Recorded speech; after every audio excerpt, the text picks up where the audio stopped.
International students have also been told to go home if they can't support themselves. Should they be entitled to a refund of the fees they've already paid if that happens?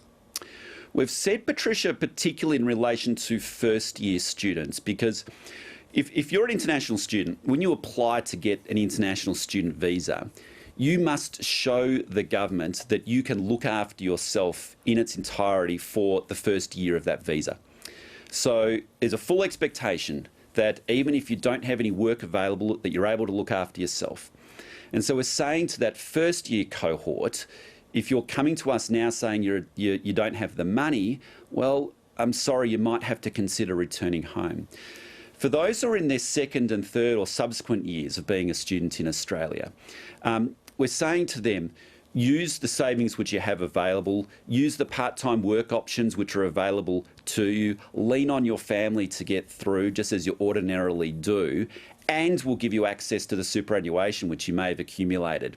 And hopefully that will be sufficient to see you through.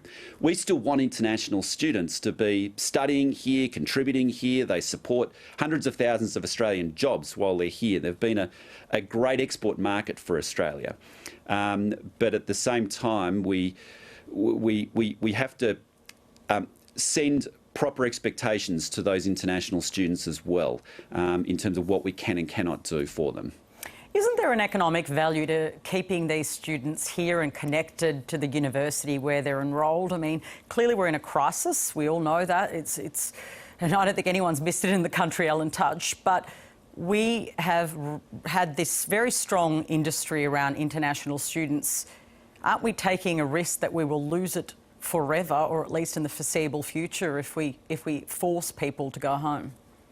Yeah, so we're trying to be careful in terms of the expectations which we are setting here. And as I said, for the first year students, I think it's quite legitimate to say you had to declare to get into the country that you can look after yourself. So we're holding you to account in relation to that. But for the subsequent year students, we are providing that access to the superannuation that they've already accumulated, and that will assist them.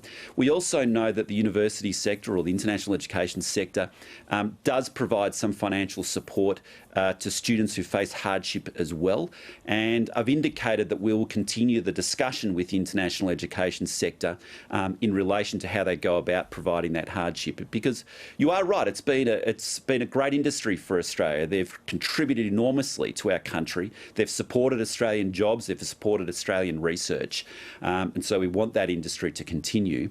And hence we're laying out these markers for them, plus saying that we'll continue to engage with the international education sector.